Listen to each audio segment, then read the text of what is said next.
Sabe quando dizem que a vida começa aos 40? Pois é. Às vezes ela começa aos 64. Me chamo Márcia, tenho 69 anos hoje. E essa história que vou contar para vocês vai parecer daqueles filmes que a gente assiste e pensa: isso não pode ser real. Mas foi real. Cada palavra, cada lágrima, cada momento de coragem que vocês vão ouvir aconteceu de verdade comigo, há 5 anos atrás. Eu sei que muita gente diz que a dor passa com o tempo, que a ausência ensina, que o silêncio acalma. Mas essas pessoas, sinceramente, nunca foram subestimadas pela própria família. Nunca sentiram o gosto amargo de descobrir que quem deveria proteger você estava, na verdade, planejando se livrar de você. Deixa eu te contar uma coisa que carrego há anos. Uma coisa que me ensinou que às vezes as pessoas mais perigosas são exatamente aquelas que dormem debaixo do mesmo teto que você, que comem na sua mesa, que te chamam de mãe com um sorriso no rosto. Durante 45 anos, fui apenas a Dona Márcia, a esposa do seu Antônio, dono de uma pequena oficina mecânica no bairro Sagrada Família, em Belo Horizonte. A mãe da Daniela, que criamos com tanto amor e sacrifício. A vovó que fazia bolo de fubá para os netos e que sempre tinha um prato a mais na mesa para quem aparecesse. Era assim que todo mundo me conhecia aos meus 64 anos. A mulher simples, de chinelo de dedo e avental florido, que varria a calçada toda manhã cedo, antes mesmo do sol nascer completamente. As vizinhas sabiam que podiam bater na minha porta a qualquer hora. Dona Maria do 47 sempre vinha buscar açúcar emprestado. Seu João da esquina parava para tomar um cafezinho quando voltava do trabalho. Era essa a minha rotina.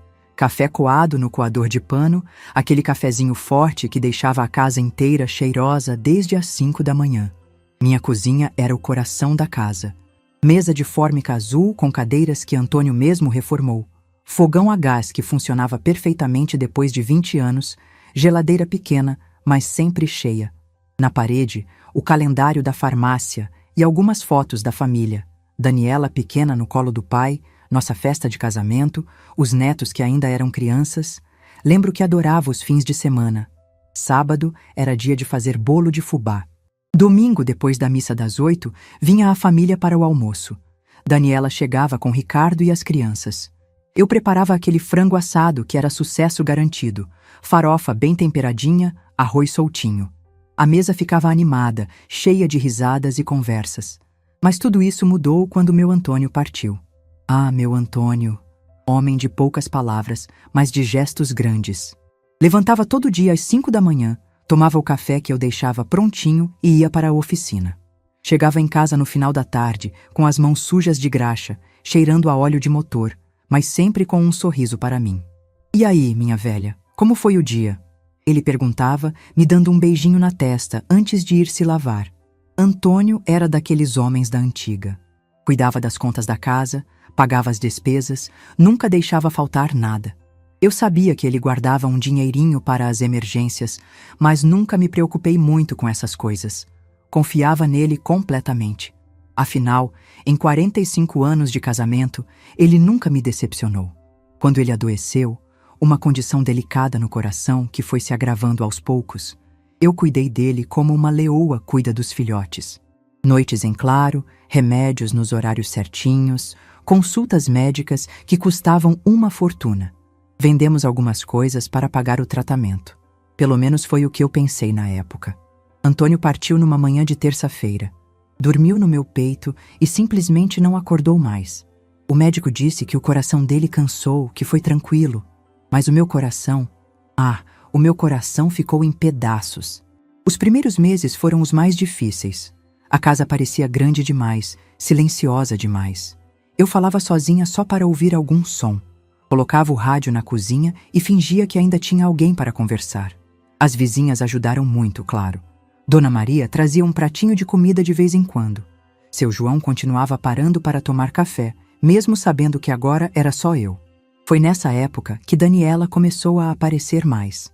No início, pensei que era carinho de filha, preocupação genuína. Ela vinha pelo menos 2 vezes por semana, sempre acompanhada do Ricardo. Chegavam com sacolinhas do supermercado, dizendo que tinham passado na frente e lembraram de mim. Mãe, como a senhora está? Daniela perguntava, dando aquele abraço apertado que eu tanto sentia falta. A senhora está se alimentando direito? Não está fazendo muita economia com a comida, né? Ricardo sempre concordava com tudo que a esposa falava. Homem elegante, trabalhava numa empresa de contabilidade, sempre bem vestido, falava bonito. Mas havia algo naquele sorriso dele que nunca me convenceu completamente. Parecia... como posso explicar? Parecia um sorriso de vendedor, daqueles que querem te convencer de alguma coisa. As visitas se tornaram mais frequentes. Todo domingo, eles vinham almoçar, como antes. Mas agora, as conversas eram diferentes. Sempre giravam em torno da minha saúde, da minha capacidade de cuidar da casa, dos perigos de uma mulher da minha idade morar sozinha. Mãe, a senhora reparou como está mais esquecida? Daniela dizia, com aquela voz preocupada. Outro dia, a senhora não lembrou onde tinha guardado os óculos, e semana passada esqueceu o fogão aceso depois do almoço. Eu protestava, claro. Dizia que todo mundo esquece as coisas de vez em quando, que isso era normal. Mas eles insistiam. Ricardo balançava a cabeça com cara de quem entendia do assunto. Dona Márcia, ele dizia, a senhora sabe que a gente se preocupa. Essa casa é grande, tem escada, tem esse quintal todo para cuidar. E se acontecer alguma coisa de noite? Quem vai ouvir a senhora chamar por socorro? Pouco a pouco, as conversas foram ficando mais diretas. Daniela começou a falar sobre como seria bom eu ter companhia, gente da minha idade para conversar. Ricardo complementava falando sobre segurança, sobre ter alguém para me cuidar 24 horas. A senhora merece descansar, Dona Márcia, ele dizia, passando a mão no meu ombro. A senhora já fez tanto por todos nós. Criou a Daniela sozinha quando seu Antônio trabalhava tanto. Cuidou da casa, da família. Agora é hora de se cuidar. Foi quando eles começaram a trazer os panfletos. Lembro perfeitamente da primeira vez. Era um domingo de sol, depois do almoço. Estávamos na sala tomando café quando Daniela puxou uma pasta da bolsa. Mãe, a gente deu uma pesquisada e encontrou umas opções interessantes para a senhora. Ela abriu a pasta e começou a mostrar folhetos coloridos. Olha que lugar lindo! Eram asilos, mas eles não chamavam de asilo, claro. Residencial para a terceira idade, lar de repouso, casa de convivência. Nomes bonitos para disfarçar o que realmente era. Um lugar para descartar gente velha.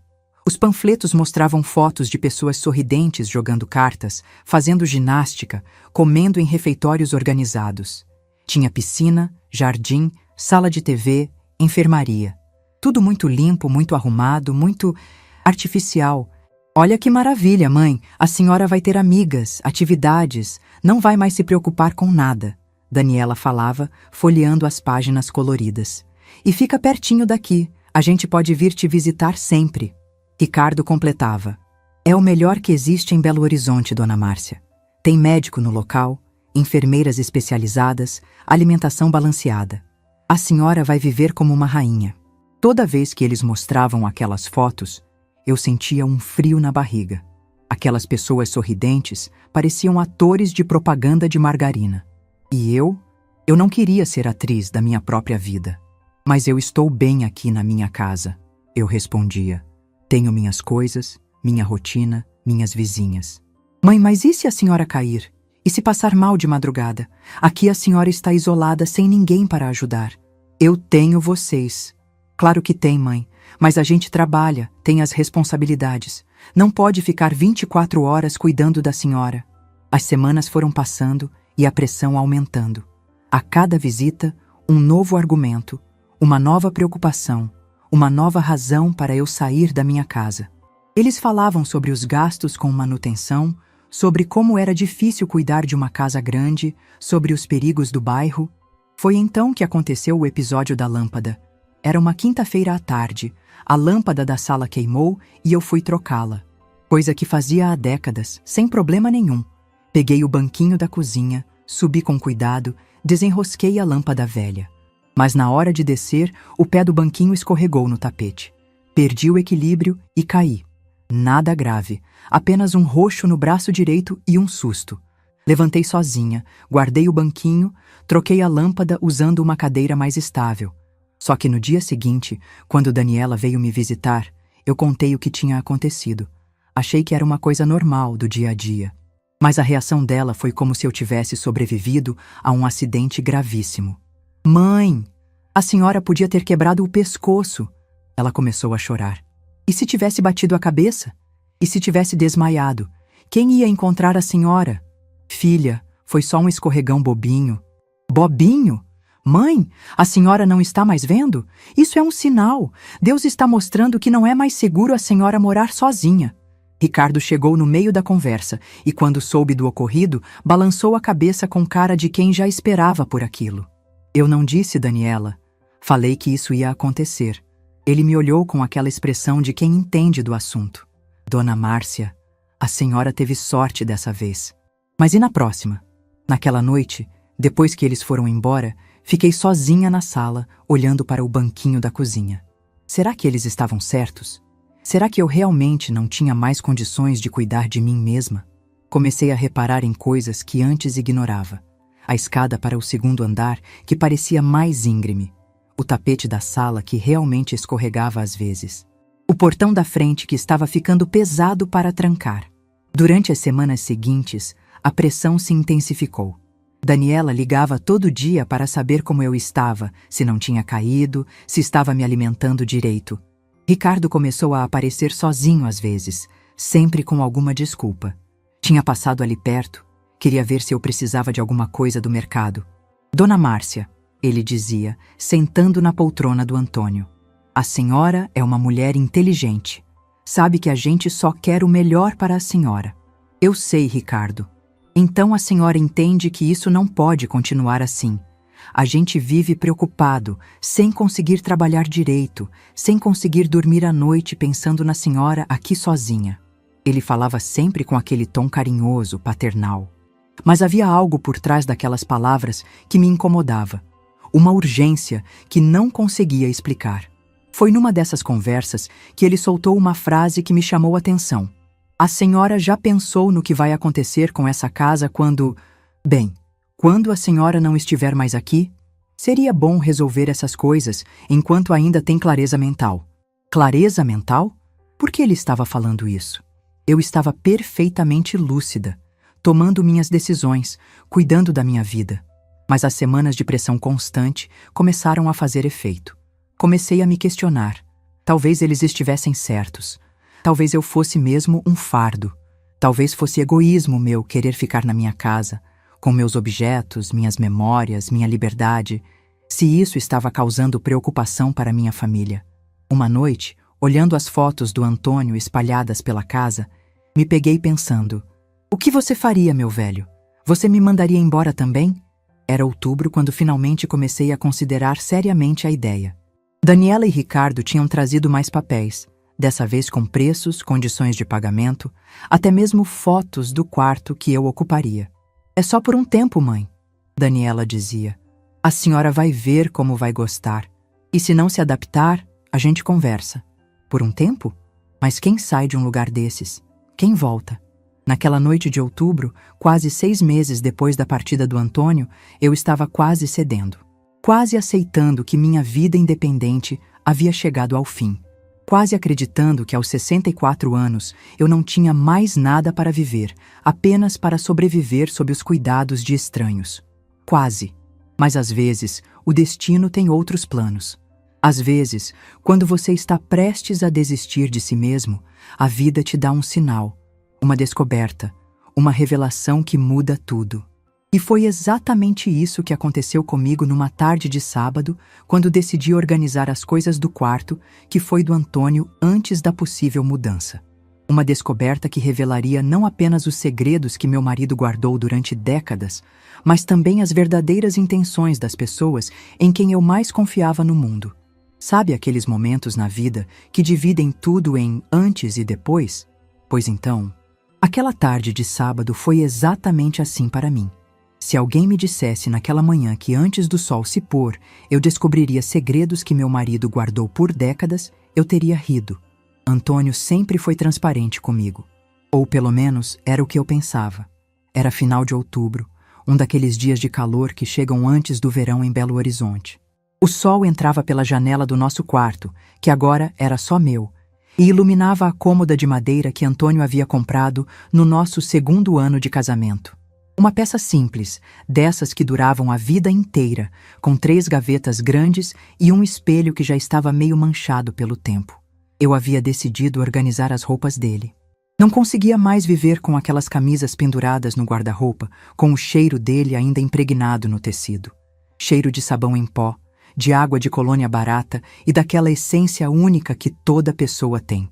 Sabe quando você abraça alguém e reconhece o cheiro mesmo de olhos fechados? Era assim com meu Antônio. Comecei pelas camisas. Dobrei cada uma com cuidado, lembrando de quando ele as vestia para ir trabalhar. A azul clara que ele usava nos domingos para ir à missa, a xadrez vermelha que era sua favorita para ficar em casa, a branca social que ele guardava para ocasiões especiais e que estava amarelando nas pontas pelo tempo. Algumas eu separei para doar. Outras, as que tinham mais significado, guardei numa caixa no alto do armário. Não estava pronta para me desfazer de tudo que restou dele. Foi quando cheguei às gavetas da cômoda que a tarde tomou um rumo completamente diferente. A primeira gaveta era previsível. Cuecas, meias, camisetas. Coisas íntimas que qualquer esposa conhece depois de 45 anos de casamento. A segunda guardava documentos pessoais, carteira de identidade, CPF, título de eleitor, algumas receitas médicas antigas. Papéis de uma vida comum, sem surpresas. Mas a terceira gaveta estava emperrada. Puxei uma vez, 2, 3, nada. Parecia que algo estava prendendo por trás. Pensei que fosse apenas a umidade. Aquela gaveta sempre foi problemática nos dias mais quentes. Mas quando finalmente consegui abri-la completamente, ouvi um barulho diferente, como se alguma coisa tivesse se deslocado no fundo. A gaveta estava quase vazia. Apenas algumas peças íntimas do Antônio que eu havia esquecido de organizar. Mas quando fui tirá-las, senti que o fundo da gaveta estava solto em uma das quinas. Curiosa, puxei a madeira com cuidado. E foi aí que encontrei um envelope pardo, bem vedado com fita adesiva, escondido num compartimento secreto que eu nunca soube que existia. Meu nome estava escrito na caligrafia inconfundível do meu marido. Para minha Márcia, abrir somente se algo acontecer comigo. Minha mão tremeu quando segurei o envelope. Estava pesado. Havia muito papel ali dentro. Sentei na cama, aquela mesma cama onde dormimos juntos por décadas, onde ele me deu o último beijo, onde acordei sozinha tantas manhãs depois da partida dele. Abri o envelope devagar, quase com medo do que poderia encontrar. Dentro havia uma carta de 3 páginas, escritas à mão na letra caprichada que Antônio fazia questão de manter bonita, e uma pilha de documentos dobrados. Comecei pela carta, claro. Minha querida Márcia, dizia a primeira linha, se você está lendo isto, é porque parti antes de conseguir te contar pessoalmente sobre o que construí para nós durante todos esses anos. Perdoe-me por ter guardado o segredo, mas queria proteger você e principalmente proteger o que é nosso. Proteger? Do que ele estava me protegendo? Sei que sempre acreditou que éramos uma família simples, de poucos recursos. E durante muito tempo foi verdade mesmo. Mas desde que comecei a ganhar um pouco mais na oficina, há uns 20 anos, fui guardando cada centavo que sobrava. Não no banco, Márcia. Você sabe como sou desconfiado dessas instituições. Guardei investindo em coisas sólidas, coisas que valem de verdade. 20 anos? Ele estava planejando nossa segurança financeira há 2 décadas e eu não sabia de nada? Lembra daqueles sábados que eu saía dizendo que ia visitar uns terrenos em Contagem? Não era apenas curiosidade, minha velha. Eram propriedades que eu estava comprando, uma de cada vez, sempre pagando à vista para não ter juros nem complicações. Hoje temos 5 terrenos lá, todos em áreas que estão valorizando. 5 terrenos? Em Contagem? Meu Antônio comprando terrenos sem me contar? E aqueles empréstimos que você pensava que eu fazia para os amigos? Não eram empréstimos, Márcia. Era dinheiro que eu estava aplicando em pequenas empresas aqui da região. Seu João da padaria que abriu a filial? Fui eu que ajudei com o capital inicial. Dona Carmen que expandiu o salão de beleza? Também. Eles me pagam uma porcentagem dos lucros todo mês. É pouco por vez, mas somando tudo, dá uma renda boa. Aplicações em empresas? Meu marido era um investidor e eu achava que ele estava apenas ajudando os amigos por bondade. Mas a maior surpresa, minha querida, está nos documentos que deixei junto com esta carta. O prédio de apartamentos na Rua dos Carijós, no centro da cidade, aquele que você sempre admirou quando passávamos de ônibus, é nosso, Márcia. Comprei há 10 anos, quando o antigo dono estava precisando de dinheiro urgente. São 6 apartamentos, todos alugados, incluindo o que nossa Daniela mora com o Ricardo. Meu coração parou de bater por um segundo. O prédio era nosso? Daniela estava pagando aluguel para nós mesmos sem saber? Sei que você deve estar pensando por que não contei nada disso antes. A verdade é que queria ter certeza de que tudo estava funcionando bem. Queria esperar o momento certo para revelar. E depois, quando fiquei doente, não tive coragem de te sobrecarregar com essas informações. Lágrimas começaram a escorrer pelo meu rosto. Não sabia se era tristeza por ele ter partido sem me contar, ou alegria por descobrir que não era a viúva desamparada que pensava ser. Tem mais uma coisa, Márcia, e essa é a mais importante de todas. Estou desconfiado das intenções do marido da nossa Daniela. Sei que você gosta dele, que acha ele educado e atencioso, mas eu reparo nas coisas. Ele faz muitas perguntas sobre nossa situação financeira, sobre a casa, sobre nossos bens, perguntas que um genro não precisaria fazer. Um frio percorreu minha espinha. Ricardo fazendo perguntas sobre nossa situação financeira? Nossa filha está cega de amor, mas você é mais esperta que isso. Se algum dia alguém tentar te convencer de que você não tem condições de cuidar de si mesma, se tentarem te tirar da nossa casa ou te fazer acreditar que é um fardo para a família, lembre-se do que está escrito nesta carta. Como ele podia saber? Como ele previu exatamente o que estava acontecendo comigo? Use essas informações para se proteger, minha velha. Você é mais forte do que imagina e muito mais rica do que eles sonham. Não deixe ninguém te fazer se sentir pequena ou incapaz. Você criou uma filha maravilhosa, cuidou de uma casa por décadas, me amou do jeito certo durante uma vida inteira. Se isso não prova que você é capaz de tudo, eu não sei o que prova. A carta terminava assim: todos os documentos estão atualizados, registrados em cartório, tudo certinho para não dar problema. O advogado Dr. Henrique, da Rua Bahia, conhece toda a situação. Foi ele quem me ajudou a organizar tudo. Se precisar de alguma coisa, procure ele. Te amo para sempre, seu Antônio. Quando terminei de ler, minhas mãos estavam tremendo tanto que mal conseguia segurar os papéis. Abri os documentos que estavam junto com a carta e quase desmaiei. Escrituras de terrenos em Contagem. 5 propriedades, todas em meu nome. Contratos de sociedade com pequenas empresas da região. Comprovantes de uma conta poupança que eu não sabia que existia, com um valor que me fez passar mal. Quase R$200 mil. E por último, a escritura do prédio na Rua dos Carijós. 6 apartamentos. 6 famílias pagando aluguel para mim todo mês, incluindo minha própria filha. Sentei no chão do quarto, cercada de papéis, tentando processar toda aquela informação. Não era a viúva pobre que pensava ser.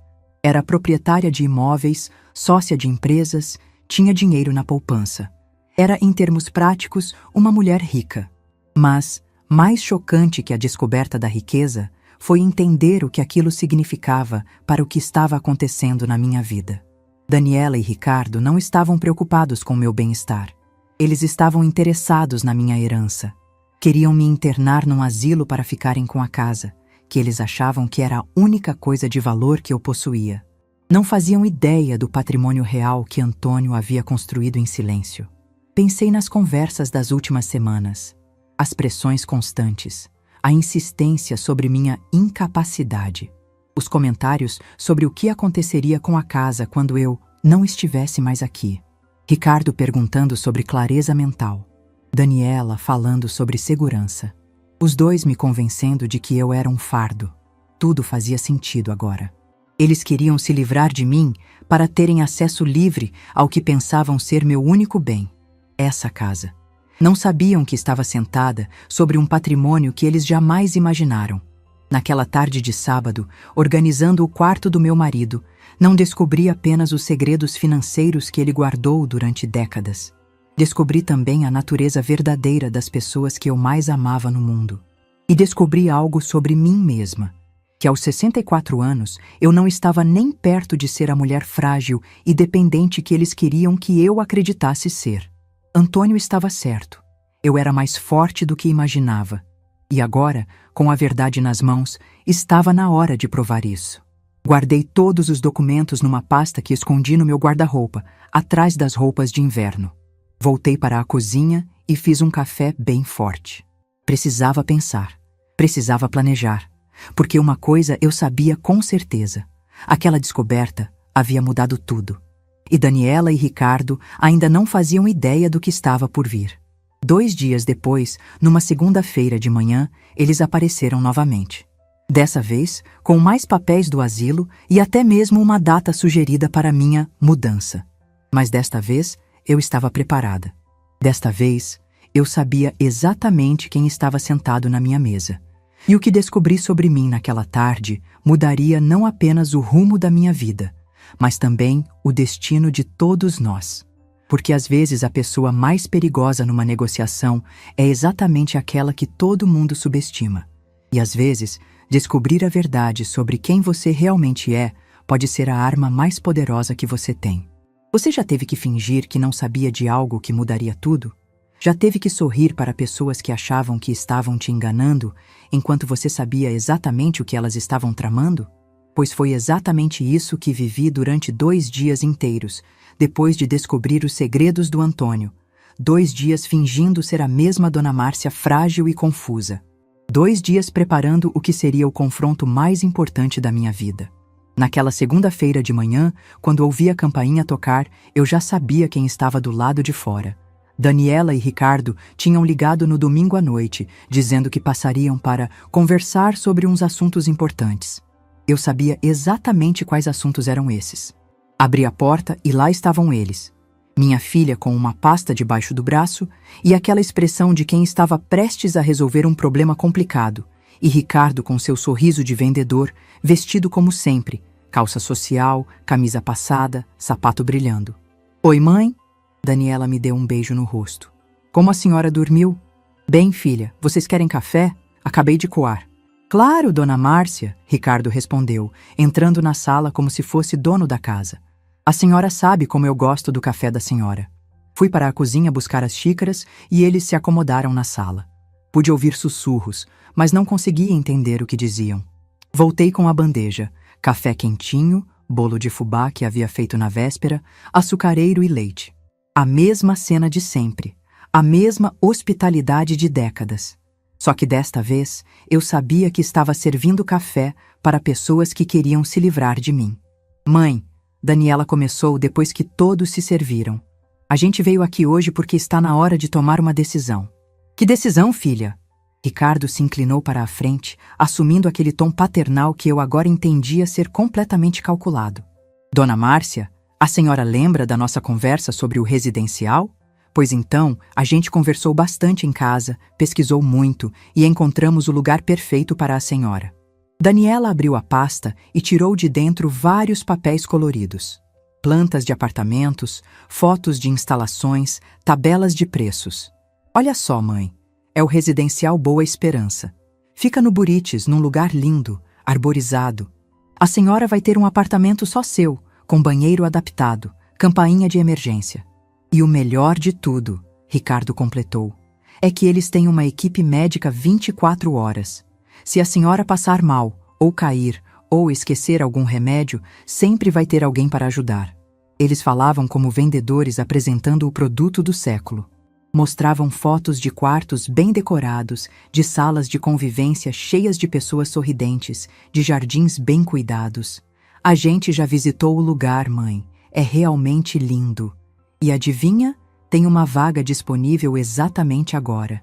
"Que coincidência", eu murmurei, tomando um gole do meu café.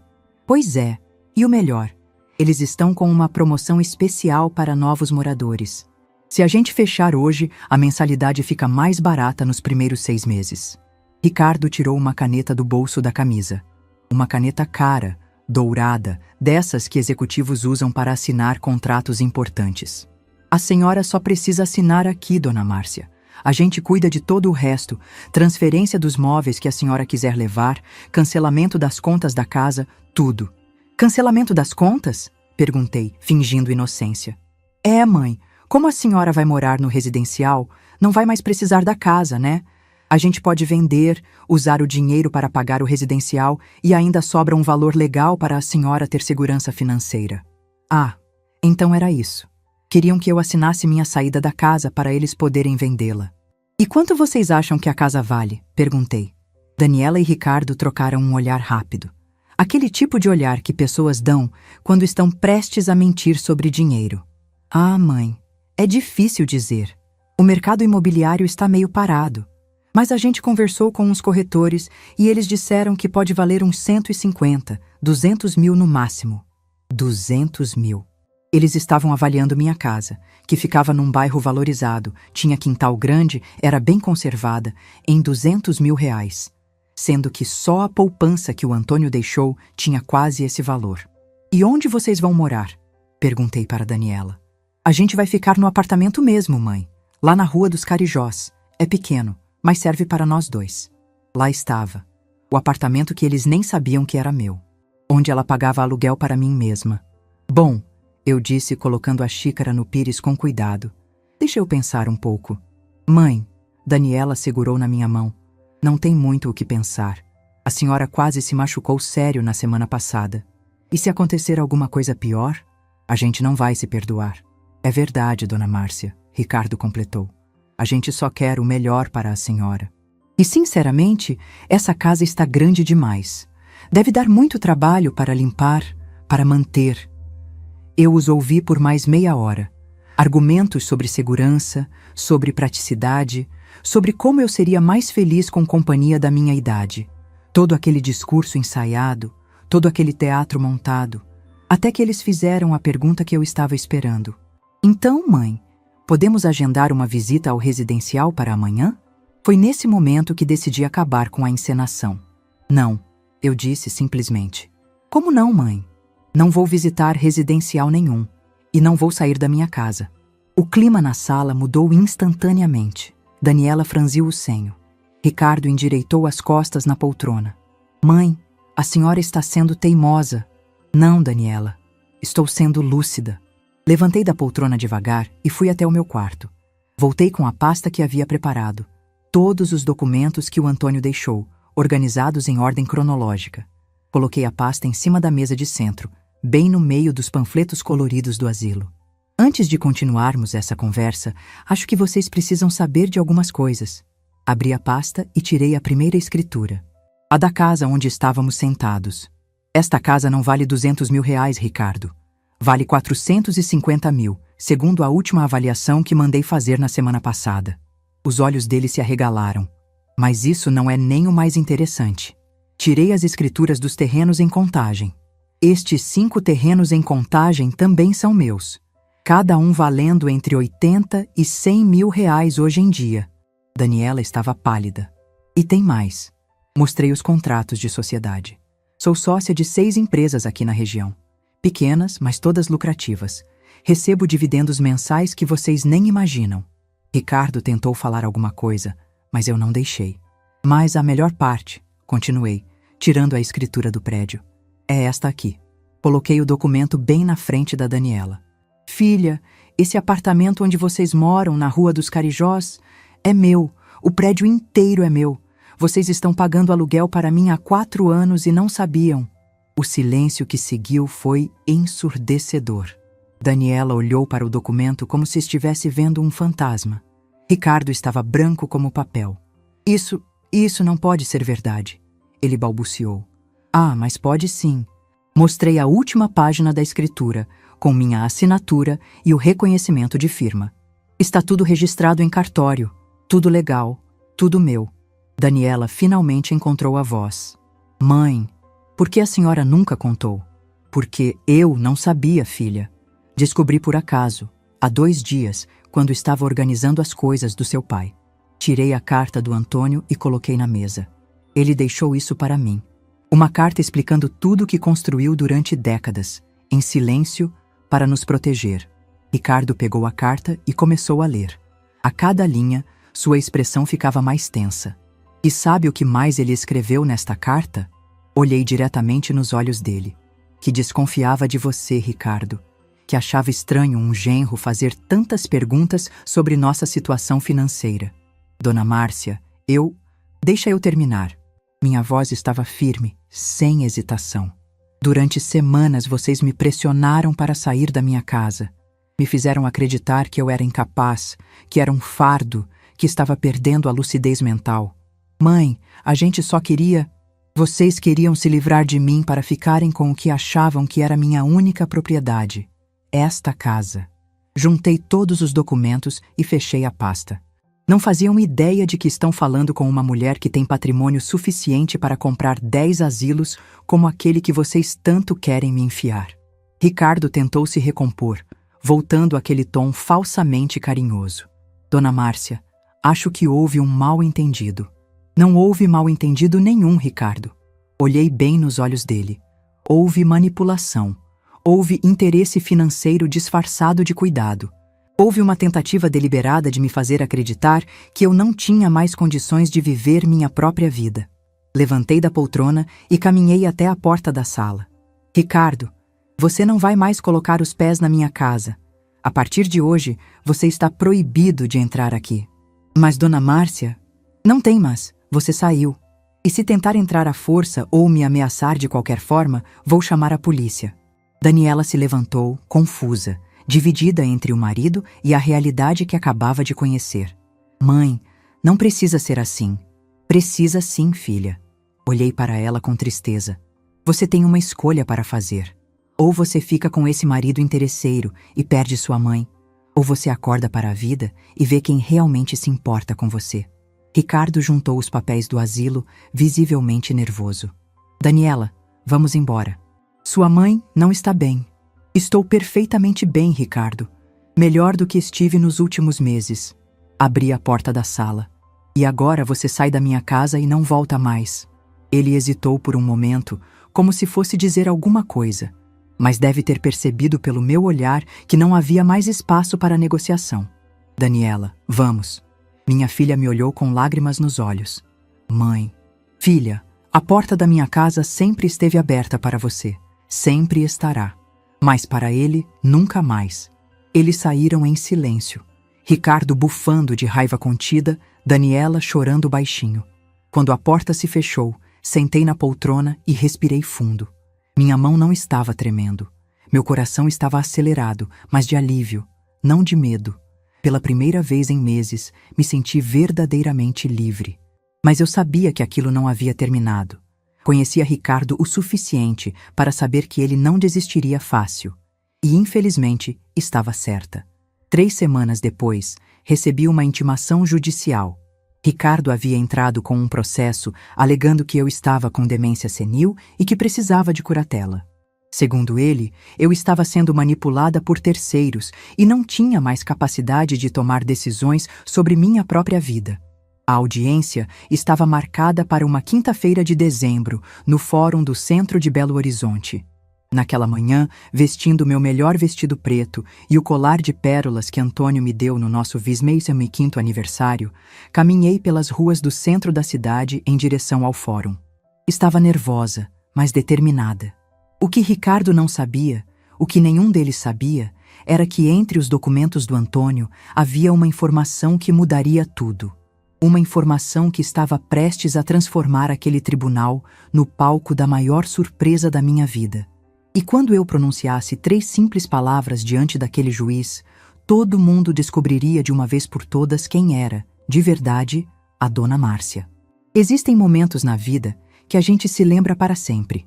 Cada detalhe, cada som, cada cheiro fica gravado na memória como se fosse ontem. O dia da minha audiência no Fórum de Belo Horizonte foi exatamente assim.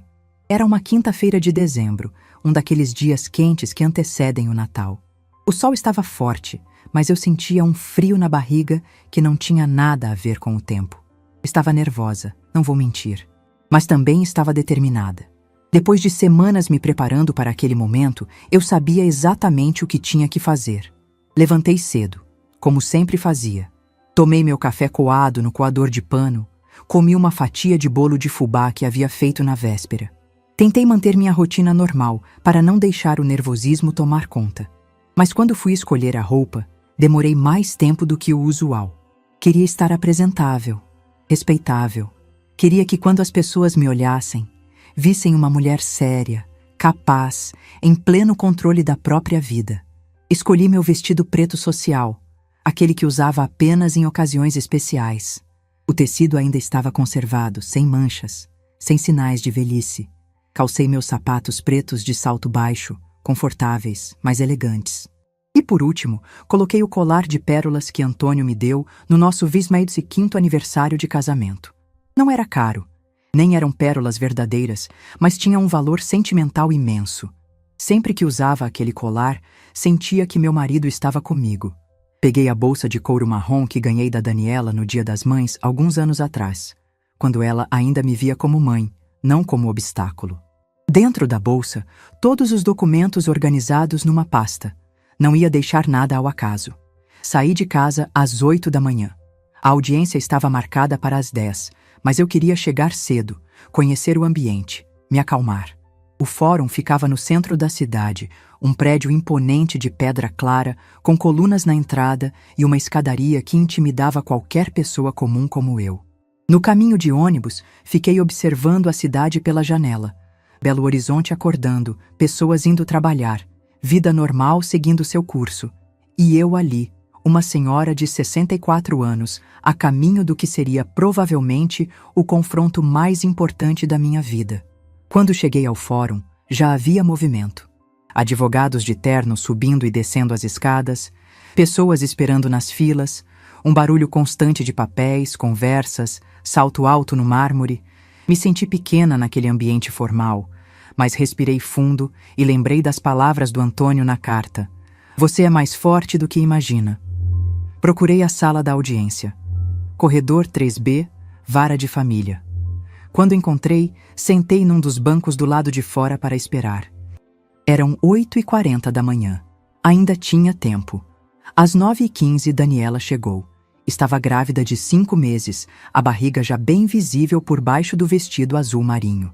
Quando me viu, hesitou por um momento, como se não soubesse se deveria me cumprimentar ou não. Acabou se aproximando. Oi, mãe. Oi, filha. Ela se sentou ao meu lado, mas deixou um espaço entre nós. Um silêncio constrangedor pairou no ar. Como você está? Ela perguntou baixinho. Bem. E você? Como está o bebê? Está tudo bem. Ela colocou a mão na barriga instintivamente. Mãe, não precisa falar nada agora, Daniela. Deixa resolver isso aqui primeiro. Ricardo chegou 5 minutos depois, acompanhado de um advogado de terno cinza e pasta de couro. Quando me viu, não cumprimentou. Apenas acenou de longe e foi conversar com o advogado do lado oposto do corredor. Pude ouvir fragmentos da conversa deles. Demência senil evidente. Incapacidade de gerir os próprios bens. Influência de terceiros. Às 9h50, o oficial de justiça abriu a porta da sala de audiências e começou a chamar os nomes. Processo número tal, requerente Ricardo Santos Silva, requerida Márcia Santos. Entramos na sala. Era menor do que eu imaginava, mas imponente. Mesa do juiz numa plataforma elevada, cadeiras para as partes, uma bandeira do Brasil na parede. Tudo muito formal, muito sério. Sentei na cadeira indicada pelo oficial. Daniela se acomodou ao meu lado. Ricardo e seu advogado do outro lado. Havia também o promotor, representando o Ministério Público, e um escrivão para documentar tudo. Faltava só o juiz chegar. Às 10 horas em ponto, a porta dos fundos se abriu. O oficial gritou: "De pé para a entrada do meritíssimo juiz!" Todos se levantaram, e foi aí que minha vida mudou para sempre. O homem que entrou pela porta, vestindo a toga preta e carregando alguns processos, parou no meio do caminho quando seus olhos se encontraram com os meus. Ficou me encarando como se tivesse visto um fantasma. O rosto dele perdeu toda a cor. Depois sussurrou, quase inaudível: "É ela?" O silêncio na sala se tornou ensurdecedor. Todos olharam para mim, sem entender o que estava acontecendo. Ricardo franziu o senho. O advogado dele cochichou alguma coisa no ouvido dele. Daniela me olhou confusa, mas eu sabia exatamente quem era aquele homem. Entre os documentos do Antônio, havia um comprovante de doação. Uma contribuição generosa que meu marido havia feito anos atrás para um projeto social coordenado por um juiz aposentado. O nome do projeto estava no papel: Creche Santa Clara.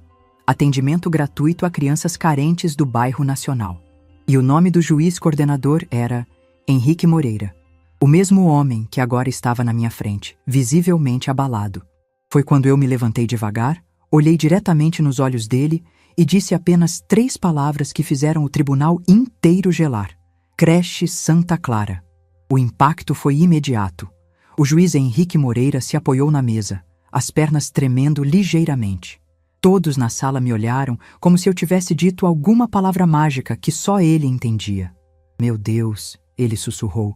A senhora é a esposa do seu Antônio? Sou eu mesma, doutor Henrique. Ele caminhou em direção à mesa dele como se estivesse em câmera lenta. Se sentou, tirou os óculos, limpou, colocou de volta. Respirou fundo. Senhores, ele disse, dirigindo-se a todos na sala, antes de começar esta audiência, preciso esclarecer uma situação. O advogado de Ricardo se mexeu inquieto na cadeira. Vossa Excelência, há algum impedimento? Não há impedimento legal, doutor, mas há uma questão pessoal que devo expor por questão de transparência. O juiz olhou para mim novamente com uma expressão que misturava respeito e emoção. A requerida deste processo, Dona Márcia Santos, é a viúva de um homem que considero um dos maiores benfeitores que já conheci. Silêncio total na sala. Há 10 anos, quando eu ainda estava aposentado e coordenava trabalhos sociais, iniciei um projeto para construir uma creche gratuita no bairro Nacional. Precisávamos de recursos e naqueles tempos era muito difícil conseguir financiamento para esse tipo de iniciativa. Ele fez uma pausa, claramente emocionado. O marido da senhora, seu Antônio, apareceu no meu escritório numa tarde de terça-feira. Homem simples, de macacão de mecânico, cheirando a graxa, disse que tinha ouvido falar do projeto e queria ajudar. Ricardo estava pálido. Daniela arregalou os olhos. Pensei que ele fosse dar uma pequena contribuição, como muitos faziam. 50, 100 reais. Mas seu Antônio colocou um envelope em cima da minha mesa com 60 mil reais em dinheiro. 60 mil reais, senhores. O promotor se inclinou para a frente, interessado. Perguntei por que ele estava fazendo aquilo, se era uma empresa, se queria algum tipo de reconhecimento público. Ele respondeu: é para as crianças, doutor. Eu e minha Márcia nunca pudemos ter muitos filhos, então queremos ajudar os filhos dos outros. Mas não precisa falar nosso nome para ninguém, não. Lágrimas começaram a descer pelo meu rosto. Eu não sabia dessa conversa. Não sabia do que meu Antônio havia dito sobre mim naquele dia. A creche Santa Clara foi construída com o dinheiro da família Santos. Já atendeu mais de 500 crianças ao longo desses anos. Crianças que tiveram educação, alimentação, cuidados médicos gratuitos. O juiz se levantou e caminhou até onde eu estava sentada. Dona Márcia, eu tenho uma foto da senhora e do seu Antônio na minha sala, junto com fotos de todas as primeiras crianças atendidas pela creche. Durante todos esses anos, sempre que olhava aquela foto, pensava: um dia quero conhecer essa mulher e agradecer pessoalmente pelo que ela e o marido fizeram. Ele voltou para sua cadeira e olhou diretamente para Ricardo. E agora descubro que essa mesma mulher está aqui sendo acusada de demência senil e incapacidade de gerir os próprios bens? O advogado de Ricardo tentou se manifestar. Vossa Excelência, com todo respeito, isso não tem relação com a capacidade mental atual da requerida. Tem sim, doutor. O juiz o interrompeu. Tem tudo a ver. Porque se há alguém nesta sala cuja capacidade de discernimento eu jamais questionaria, é exatamente a viúva do homem que mudou a vida de centenas de crianças carentes. Ele abriu o processo e começou a ler. O requerente alega que a requerida está sendo manipulada por terceiros e não tem mais condições de tomar decisões sobre seu patrimônio. Alega que ela se recusa a aceitar cuidados adequados para sua idade e que isso representa risco para sua integridade física. Olhou para Ricardo por cima dos óculos. Senhor Ricardo, o senhor poderia explicar ao juízo qual é exatamente seu interesse nesta questão? O senhor é filho da requerida? Não, Vossa Excelência. Sou genro. Genro. E onde está a filha da requerida neste processo? Daniela se mexeu desconfortavelmente na cadeira. Ela ela está aqui, mas não apoia completamente o pedido. Ah, entendo. Então o senhor genro está pedindo curatela sobre sua sogra contra a vontade da própria filha dela? O advogado de Ricardo percebeu que as coisas não estavam indo bem. Vossa Excelência, a questão é mais complexa. Dona Márcia, o juiz se dirigiu a mim. A senhora poderia me explicar sua situação atual? Como está sua saúde? Como está sua vida? Foi minha vez de falar. Levantei devagar e olhei para todos na sala. Doutor Henrique, minha saúde está ótima. Tenho 64 anos. Cuido da minha casa sozinha há quase 1 ano desde que meu Antônio partiu. Acordo cedo, faço meu café, converso com as vizinhas, vou ao mercado, ao banco, resolvo meus problemas. Tirei a pasta da bolsa. E sobre minha capacidade de gerir meu patrimônio, trouxe alguns documentos que gostaria de apresentar. Mostrei as escrituras dos terrenos, os comprovantes das aplicações, a escritura do prédio. Além desta casa onde moro, possuo 5 terrenos em Contagem. Sou sócia de 6 pequenas empresas na região e sou proprietária de um prédio de apartamentos no centro da cidade que gera renda mensal fixa. O juiz examinou os documentos com atenção. E o senhor Ricardo sabia dessa situação patrimonial? Não, doutor. Ele achava que eu só tinha a casa onde moro. Por isso, a pressão para eu ir para um asilo e vender a propriedade. O promotor se manifestou. Meritíssimo, pelo que entendo da situação, não há qualquer indício de incapacidade mental da requerida.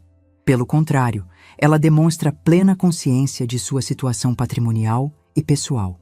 O juiz concordou com a cabeça. Senhor Ricardo, o senhor tem alguma prova médica, algum laudo psiquiátrico que comprove a alegada demência da requerida? Não, Vossa Excelência, mas... alguma testemunha que confirme episódios de confusão mental ou perda de lucidez? Bem, ela teve uma queda em casa. Uma queda? A senhora pode explicar essa queda, Dona Márcia? Escorreguei do banquinho ao trocar uma lâmpada, doutor. Coisa que faço há décadas. Tive apenas um roxo no braço. O juiz fechou o processo. Senhores, após ouvir as partes e analisar a documentação apresentada, é evidente que não há qualquer fundamento para o pedido de curatela. A requerida demonstra plena capacidade mental, autonomia para gerir seus bens e sua vida pessoal. Ricardo se remexeu nervoso na cadeira. Mais que isso, o juiz continuou, tenho sérias suspeitas sobre as verdadeiras motivações deste pedido. Sugiro ao Ministério Público que investigue possível tentativa de apropriação indébita de patrimônio de pessoa idosa. O promotor anotou alguma coisa no seu bloco. O pedido de curatela é indeferido. A requerida permanece com plena capacidade civil para todos os atos da vida. E determino que o requerente arque com todas as custas processuais. Quando o juiz bateu o martelo, senti um alívio imenso. Mas ele ainda não havia terminado. Dona Márcia, poderia me conceder alguns minutos em particular após a audiência? Gostaria muito de conversar com a senhora sobre seu falecido marido e sobre a creche. Claro, doutor Henrique. A audiência foi encerrada.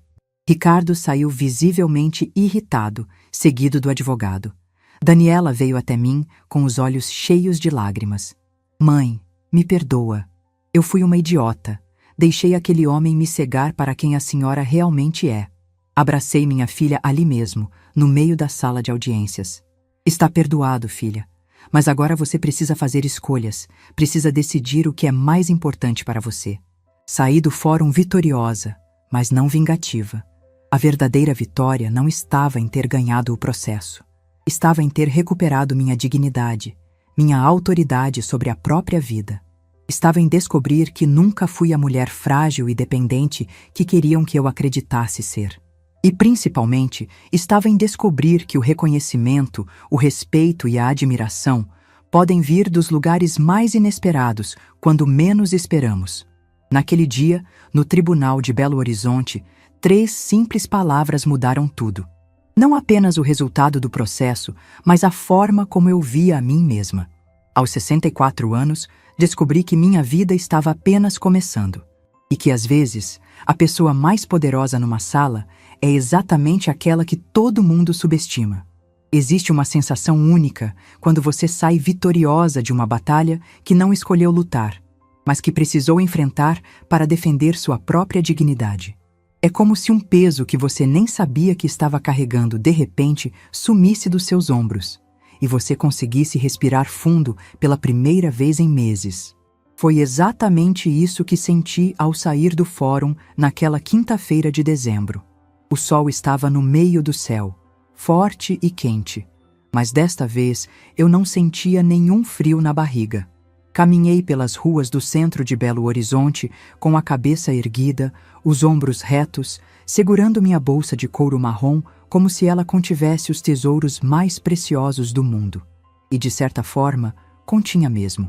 Ali dentro estavam os documentos que provaram minha capacidade, minha lucidez, minha independência. Mas, principalmente, ali estava a prova de que nunca é tarde demais para descobrir quem você realmente é. A conversa particular com o juiz Henrique Moreira havia durado quase 1 hora. Ele me mostrou fotos da creche Santa Clara, me contou histórias de crianças que foram transformadas pelo projeto que meu Antônio ajudou a financiar. Vi nos olhos dele uma gratidão genuína, um respeito que me emocionou profundamente. Dona Márcia, ele me disse antes de eu sair, espero que a senhora entenda o quanto sua família fez pela comunidade. Seu marido não foi apenas um benfeitor. Foi um visionário. E pela forma como a senhora se conduziu hoje, vejo que vocês eram realmente feitos um para o outro. No caminho de volta para casa, parei numa lanchonete pequena ali perto do centro.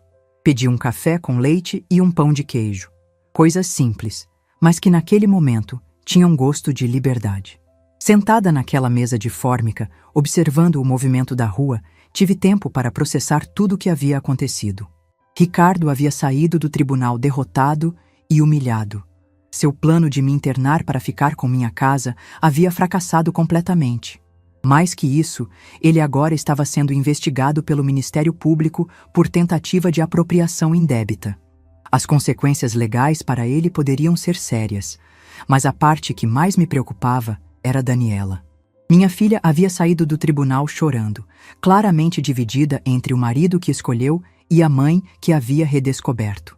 Grávida de 5 meses, ela teria que tomar decisões difíceis sobre seu futuro, sobre o que queria para si mesma e para o bebê que estava esperando. Cheguei em casa por volta das 3 da tarde. A casa estava silenciosa, mas não mais daquela forma opressiva dos meses anteriores.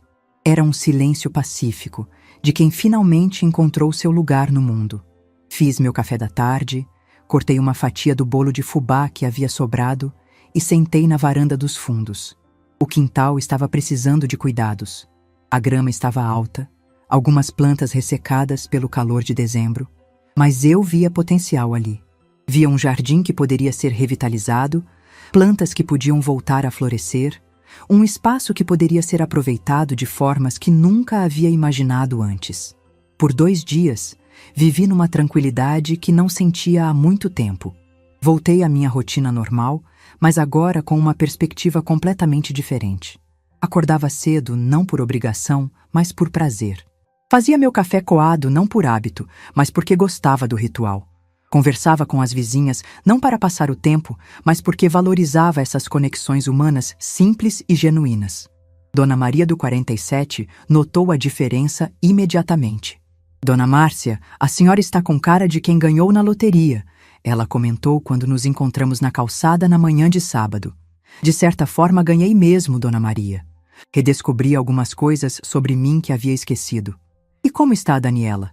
Faz tempo que não a vejo por aqui. Era uma pergunta inocente, mas que tocou numa ferida ainda aberta. Daniela não havia aparecido desde a audiência. Não telefonou, não mandou recado. Eu sabia que ela estava passando por um momento difícil, tendo que escolher entre o marido e a família, mas sentia falta dela. Principalmente agora, que começava a entender melhor os desafios que ela enfrentaria como mãe solteira se decidisse se separar do Ricardo. Está passando por uns problemas, Dona Maria, mas vai ficar tudo bem. Se precisar de alguma coisa, qualquer coisa, é só chamar, viu? A gente se ajuda. Era domingo de manhã quando ouvi a campainha tocar. Eram 8 horas, um horário incomum para visitas. Quando abri a porta, Daniela estava lá, sozinha, com uma mala pequena na mão e os olhos vermelhos de quem havia chorado muito. Mãe, ela disse, com a voz embargada. Posso entrar? Claro, filha. Essa sempre foi sua casa. Ela entrou devagar, como se estivesse pedindo permissão para cada passo. Colocou a mala no chão da sala e me olhou com uma expressão que misturava vergonha, tristeza e esperança. Mãe, me deixa te pedir desculpas direito. Pelo que fiz, pelo que deixei acontecer. Por ter duvidado da senhora.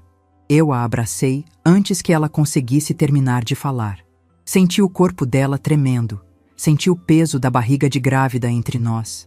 Senti o cheiro do shampoo que ela usava desde adolescente.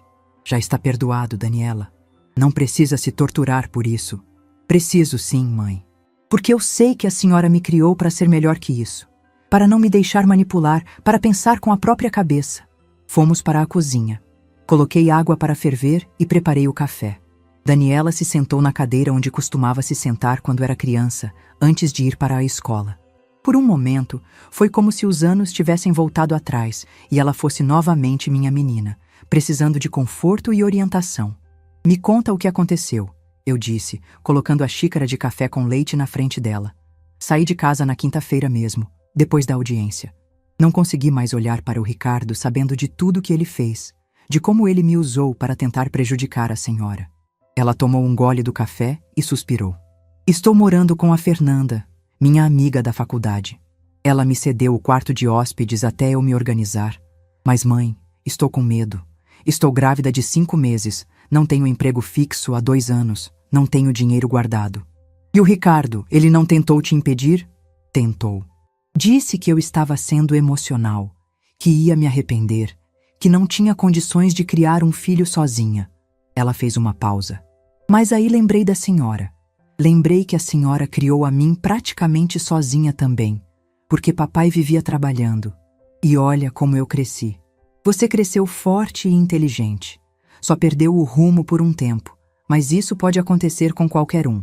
Mãe, posso te fazer um pedido? Claro, filha. Posso voltar a morar aqui? Não para sempre, só até o bebê nascer e eu conseguir me estabilizar. Prometo que não vou dar trabalho, vou ajudar com as coisas da casa, vou... Daniela, eu interrompi, segurando a mão dela por cima da mesa. Você não precisa pedir permissão para voltar para casa. Esta sempre foi sua casa também. Ela desabou a chorar. Não aquele choro contido dos últimos dias, mas um choro liberador de quem finalmente encontrou um porto seguro no meio da tempestade. Ajudei Daniela a levar a mala para seu quarto antigo. Estava tudo como ela havia deixado anos atrás. A cama de solteiro, o guarda-roupa de madeira, as prateleiras com alguns livros e objetos de adolescente. Seria um bom lugar para ela se reorganizar, pensar no futuro, se preparar para ser mãe. Mãe, ela disse enquanto desarrumava a mala, tem uma coisa que preciso contar para a senhora. O que é, filha? Na verdade, há tempos eu desconfiava que o Ricardo não estava sendo sincero sobre algumas coisas. Ele sempre foi muito evasivo quando eu perguntava sobre nosso futuro, sobre planos para quando o bebê nascesse. Sentei na beirada da cama dela. Como assim? Ele falava muito em segurança financeira, em estabilidade, mas nunca queria discutir detalhes. E quando começou essa pressão toda para a senhora ir para o asilo, percebi que ele estava mais interessado nisso do que eu. Era ele quem levantava o assunto, quem pesquisava os lugares, quem insistia para marcarmos as conversas. E você nunca questionou? Questionei sim. Mas ele sempre dizia que era por minha causa, porque eu ficava preocupada com a senhora, que ele só queria o melhor para nossa família. Ela balançou a cabeça. Eu era muito ingênua, mãe. Ou talvez não quisesse ver o óbvio. O importante é que você enxergou antes que fosse tarde demais. Daniela passou a mão na barriga, num gesto inconsciente de proteção. Mãe, tenho medo de não dar conta. De criar esse bebê sozinha, de não ter estrutura suficiente. Filha, você tem mais estrutura do que imagina. Tem formação, tem inteligência, tem caráter. E principalmente, não está sozinha. Tem sua mãe aqui, que tem recursos e experiência suficientes para ajudar você e meu netinho. Foi a primeira vez que mencionei minha situação financeira para Daniela depois das descobertas. Vi nos olhos dela uma mistura de alívio e curiosidade. Mãe, aquelas propriedades todas que a senhora mostrou no tribunal, papai realmente deixou tudo isso? Deixou, filha. Seu pai era um homem muito mais visionário do que qualquer um de nós imaginava. Contei para ela sobre a carta, sobre os terrenos, sobre o prédio onde ela havia morado pagando aluguel para mim mesma. Expliquei sobre as sociedades em pequenas empresas, sobre a poupança que eu nem sabia que existia. Isso significa que a senhora é rica, mãe. Significa que nunca mais vou depender de ninguém para viver com dignidade e que posso ajudar minha filha e meu neto a terem uma vida boa também. Naquela tarde de domingo, pela primeira vez em meses, senti que minha família estava se reconstruindo sobre bases sólidas. Não mais baseada em dependência ou manipulação, mas em respeito mútuo, transparência e amor genuíno. Daniela ficou na casa comigo naquela noite. Fizemos um jantar simples, assistimos à televisão juntas, conversamos sobre planos para o bebê. Era como se estivéssemos recuperando anos de convivência que haviam sido perdidos na correria da vida adulta. Antes de irmos dormir, ela me fez uma pergunta que me pegou desprevenida. Mãe, a senhora tem planos? Agora que descobriu sobre o patrimônio do papai, vai fazer alguma coisa diferente com a vida? Era uma pergunta simples, mas que tocou em algo profundo. Durante décadas, vivi a vida que as circunstâncias permitiram. Fui esposa, mãe, dona de casa, vizinha prestativa. Sempre reativa, nunca proativa. Sempre vivendo de acordo com as necessidades dos outros, nunca com meus próprios sonhos. Mas agora, aos 64 anos, com independência financeira garantida e a sabedoria que só a experiência pode dar, talvez fosse a hora de descobrir o que eu realmente queria fazer com o resto da minha vida. Sabe, filha, respondi, acho que é hora de descobrir quem é a Márcia que nunca teve chance de existir antes. E foi assim que começou a segunda fase da minha vida. Não aos 40, como dizem por aí, mas aos 64 anos, quando finalmente entendi que nunca é tarde para começar de novo. 6 meses depois daquela conversa com Daniela na cozinha, minha vida havia mudado de uma forma que eu jamais poderia ter imaginado. Era junho, e o frio de Belo Horizonte chegava suave, trazendo consigo uma sensação de renovação que parecia refletir perfeitamente o que estava acontecendo comigo. Daniela havia dado à luz no final de março. Uma menina linda, saudável, que recebeu o nome de Serena, porque, segundo minha filha, ela trouxe serenidade para nossas vidas depois de tanto tumulto. Serena nasceu em casa, numa manhã de sábado, com o sol entrando pela janela do quarto e as primeiras chuvas do outono caindo lá fora. Ser avó aos 65 anos foi uma experiência transformadora. Segurar aquele bebezinho nos braços, sentir o cheiro único de criança recém-nascida, ver nos olhinhos dela a continuação da nossa família. Tudo isso me deu uma perspectiva completamente nova sobre o que realmente importa na vida. Ricardo tentou alguns processos desesperados nos primeiros meses após a audiência, mas logo desistiu quando percebeu que não tinha chances. A investigação do Ministério Público sobre tentativa de apropriação indébita de patrimônio de idoso estava avançando, e ele preferiu se afastar completamente da situação. Daniela conseguiu o divórcio sem maiores complicações, e ele raramente perguntava sobre a filha. Mas a mudança mais significativa na minha vida aconteceu 3 meses após o nascimento da Serena. Foi quando tomei a decisão mais importante dos meus 64 anos de vida. Transformar parte do patrimônio que Antônio deixou em algo que pudesse ajudar outras mulheres que passavam pela mesma situação que eu havia enfrentado. A ideia surgiu numa conversa com o juiz Henrique Moreira. Ele havia me procurado para falar sobre a expansão da creche Santa Clara e, durante nossa conversa, comentou sobre a quantidade de casos de violência patrimonial contra idosos que chegavam ao tribunal. Dona Márcia, ele me disse, a quantidade de famílias que tentam se aproveitar de pessoas da sua idade é assustadora.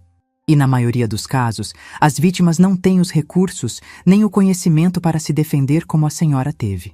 Foi ali que nasceu a ideia da Casa Márcia Santos. Um projeto que eu jamais imaginei que seria capaz de idealizar e tocar sozinha. Usei um dos terrenos em Contagem para construir um centro de acolhimento temporário para mulheres idosas vítimas de violência familiar. Não apenas violência física, mas principalmente psicológica e patrimonial. Aquela violência silenciosa que tenta convencer a pessoa de que ela não tem mais capacidade para viver sua própria vida. O centro tinha capacidade para abrigar 15 mulheres temporariamente, enquanto elas se reorganizavam juridicamente e emocionalmente.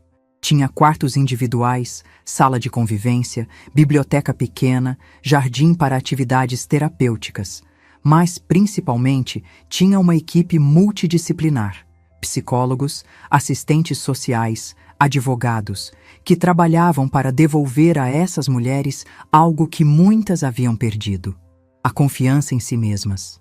Daniela, que havia se formado em pedagogia, mas nunca havia exercido a profissão completamente, tornou-se a coordenadora pedagógica do projeto. Desenvolvemos oficinas de alfabetização digital, aulas de educação financeira, grupos de conversa sobre direitos da pessoa idosa. Era emocionante ver mulheres que chegavam cabisbaixas, convencidas de que eram um fardo, saírem meses depois com a dignidade restaurada e projetos de vida próprios. A primeira mulher que acolhemos foi Dona Conceição, de 71 anos. Ela havia sido pressionada pelos filhos a vender a casa onde morava para dividir o dinheiro entre todos. Quando ela se recusou, eles simplesmente pararam de falar com ela. Cortaram qualquer tipo de apoio emocional ou prático. Dona Conceição chegou até nós através do posto de saúde do bairro, onde uma enfermeira percebeu os sinais de depressão e abandono familiar.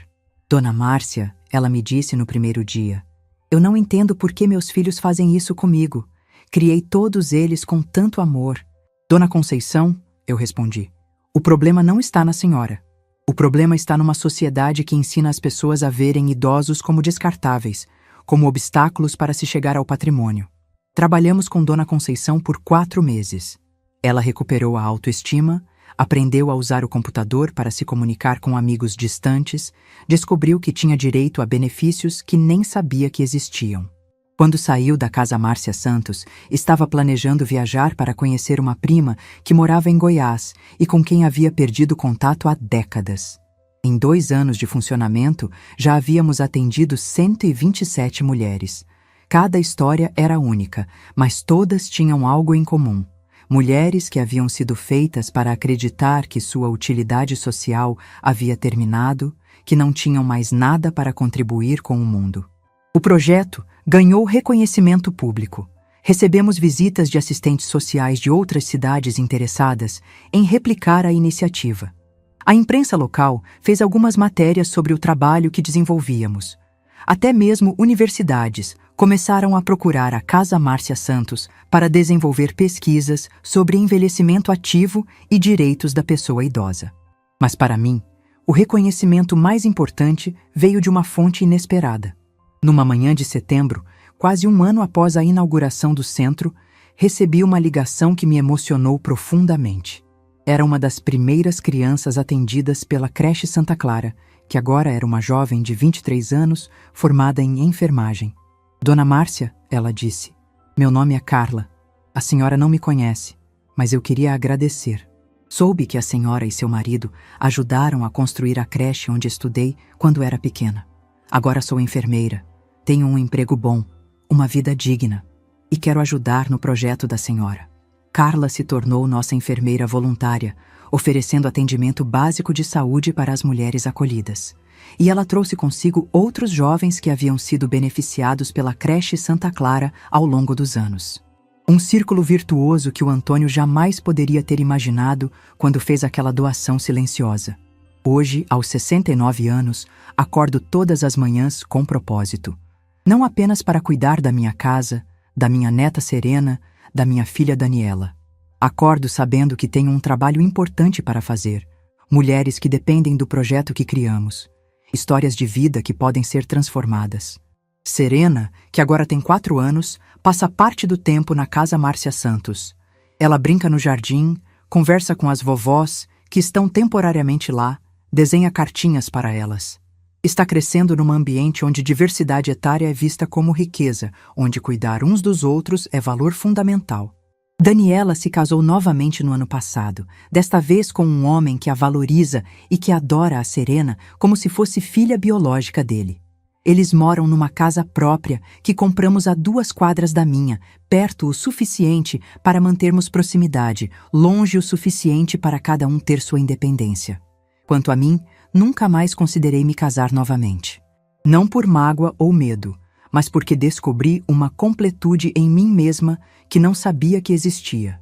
Descobri que posso ser feliz na minha própria companhia, que tenho recursos internos e externos para construir uma vida significativa, independentemente de qualquer outra pessoa. As pessoas me perguntam se me arrependo de não ter descoberto mais cedo o patrimônio que Antônio construiu, se me ressinto por ele ter guardado o segredo durante tanto tempo. Mas a verdade é que entendo perfeitamente as razões dele. Ele queria me proteger das pressões e responsabilidades que vêm com o dinheiro. E, principalmente, queria ter certeza de que tudo estava organizado e seguro antes de me passar essa responsabilidade. O que Antônio não podia saber é que eu tinha dentro de mim a força necessária para gerir não apenas o patrimônio que ele deixou, mas também para multiplicá-lo em benefício de outras pessoas. Que eu tinha capacidade para ser não apenas a guardiã dos recursos que ele acumulou, mas também a criadora de um legado próprio. Às vezes, as pessoas mais poderosas são exatamente aquelas que parecem mais indefesas. E às vezes, a maior lição que podemos dar é mostrar que nunca é tarde para descobrir nossa própria força, nossa própria capacidade de transformar dor em propósito, experiência em sabedoria, e sabedoria em ação transformadora para o mundo. Se essa história tocou seu coração, deixe seu like, se inscreva no canal e comente aqui embaixo. No meu lugar, o que você faria? Sua mensagem pode iluminar o dia de alguém.